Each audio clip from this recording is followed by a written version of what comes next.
the ATF will balance stealth, supercruise, and advanced avionics in a highly maneuverable fighter that will ensure that our pilots get first look and first kill.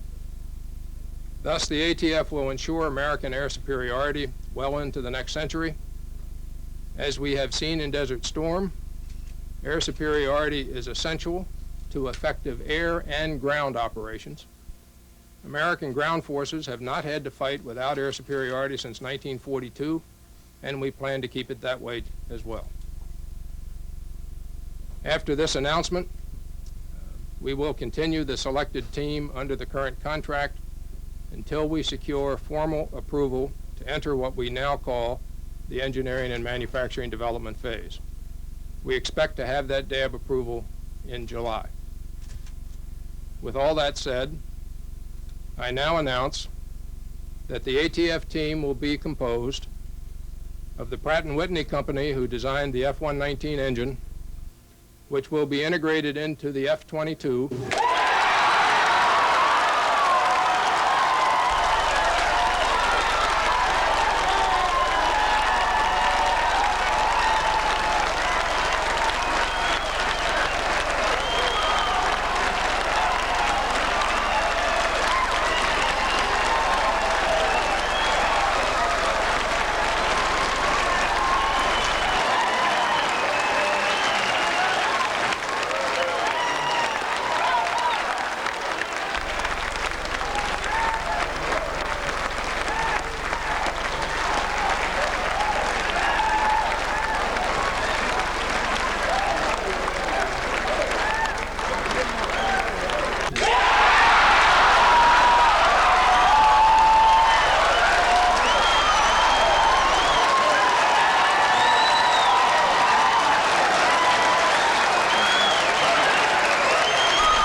we've just won. This is a moment for all of us to take pride in as far as the F-22 team is concerned. I think we've earned it. I know we've earned it. And it's something that we've worked very hard for a long period of time. I think there are several reasons that we've won. The first is that the technology that we put in this airplane was the most advanced technology that we could possibly find, that our engineers could put in. Then the second thing we did with that advanced technology is try to reduce it in every case to low risk. And the things that this team did, I think, counted for a great deal in our technical proposal. Specifically, a full thermoplastic wing. Look at the common integrated processors and the integrated architecture that this team put together. And in particular, in putting together all of the sensors and integrating them into the 757. You can go one after another of the breakthroughs that this team has put together in taking technology to a low-risk position. And I believe that set us apart from the other team. I think the second thing that set us apart was the balance that we achieved in our airplane. Our airplane was not only stealthy, it not only supercruised, but it also had agility, unprecedented in a fighter ever before. It had maintainability, it had lethality. We took all of these things and put them together in a very balanced configuration that the Air Force, I believe, liked. The third thing was prototype fidelity. I think that was a strategic decision that was made even before my time as program manager for Lockheed, to try and develop an airplane and not stop and not freeze the lines until we had an airplane that had that delicate balance of technologies that allowed us to do what we felt the Air Force wanted that airplane to do. Although it cost a schedule, I think in the end it paid off handsomely. Just look at our flight tests. I think our flight test is sort of like being in the World Series. We're sort of to draw until we get to the flight test, and then we blow the other guy away in the last game. We started a month late as we headed into September. We only had 3 months to do our flight test data with, or to take our flight test data with, and we ended up achieving a third more hours and a third more sorties than did Northrop. Not only that, we did two things that were unprecedented. We brought to low risk the firing of the missiles, the AIM-9 and the AIM-120, and also never before in the history of airplanes has any airplane gone to 60 degrees angle of attack and under control and stayed there. And of course, our airplane has unlimited angle of attack. So taking all of the technology, taking that balance, and demonstrating that technology to low risk, I think set us apart. I think the other thing was our proposal. I know all of you lived through the gold teams, the pink teams, the red teams, and all of Al Slay's barrage of questions, answers, corrections, fixes, until we couldn't hardly stand it anymore. But I think when we finished, and we finished the most complex proposal the Air Force has ever given out, that included the integrated master plans, the integrated master schedules, the integrated product development teams, putting all of that in a proposal and doing it in an excellent way was an outstanding job. I think when we finished in December and turned it in, that every T was crossed, every I was dotted, and there was no rock or no stone unturned that we had not looked at and considered and inadequately addressed in our proposal. I think the fifth thing that set us apart and caused us to win was our team. The teaming, the brilliant teaming, way before my time, of Lockheed, General Dynamics, and Boeing has brought three massive, superlative primes together.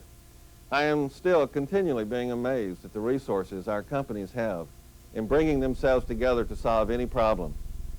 Over the last 54 months of DIMVAL, we synergistically came together. We arrived at what I call a purple suit team, where nobody knew who they really worked for. They just worked for the F-22 team. Then you add to that our subcontracting staff, that over 650 subcontractors in 35 states, bring all that together. And I think the best example of that was at the advanced ground prototype in the 757 Flying Lab, when all of our subcontractors met in Seattle and we worked to one common end, and that was to demonstrate our avionics integration and show that we could bring that to low risk. I think the last thing that set us apart was our people. You know, people, no matter what company they're in or what team they're in, make or break any contract or any proposal. I think the people from our team, the F-22 team, showed a dedication, showed a professionalism, showed an integrity that any customer would want to have. And in particular, I think the honesty and the openness that our team shared with the customer was something that he really wanted to have as we went into FSD, because I truly believe that we're going to have a partnership with the Air Force and work with them in a true partnership in our integrated product development teams. On behalf of the F-22 team, I want to congratulate each one of you on a job well done, on your participation in bringing about a glorious win for the Lockheed team. I hope you enjoy your win today, because tomorrow we're going to set about to build the world's greatest air superiority fighter. Thank you. You've just heard the great, long-anticipated, and marvelous news from Mickey Blackwell that the Lockheed ATF team has been selected to develop the Advanced Tactical Fighter. This is spectacular news, but I'd like to focus on the people who made this possible. The thousands and thousands of people at Lockheed, at our teammates, General Dynamics and Boeing, at subcontractors throughout the country, whose skill and talent and dedication over this 5-year competition made the win possible. On behalf of myself, the Lockheed Board of Directors, thousands of your co-workers from throughout the company, we admire what you've done, we salute you, and we very much appreciate your accomplishment. Most importantly, those of you who contributed to this program should take great pride in what you have done. Thank you very much. Congratulations to all of you on the F-22 team for a job well done from your ATF teammates here in the Great Northwest. The Air Force announcement confirms what our team has believed for some time, that when it comes to understanding what our customer wanted in a next-generation advanced fighter aircraft, our team had the best solution and was the best equipped to make it a reality. Clearly, the credit for successfully combining our team's experience and resources into a winning ATF solution goes to each of you and the skillful program leadership that supported you. In particular, I'd like to thank our program manager, Dick Hardy, who's dedicated much of his Boeing career to helping us be part of ATF, and to his counterparts, Randy Kent at General Dynamics and Sherm Mullen at Lockheed. The ATF represents a major new business opportunity for Boeing, and just as important is the chance that it gives us to be involved in groundbreaking technology that's part of the ATF in areas such as new materials and advanced avionics that will be essential parts of tomorrow's generation of military and commercial aircraft. This year, we're celebrating the 75th anniversary of the Boeing Company. Our first big contract way back in 1917 was for a military aircraft. And I can't think of a more fitting way to mark the importance of military aircraft to Boeing's continuing future than for us to be selected this year as a part of the ATF winning team. Again, congratulations on your victory, and good luck in making the F-22 a continuing story of achievement and success.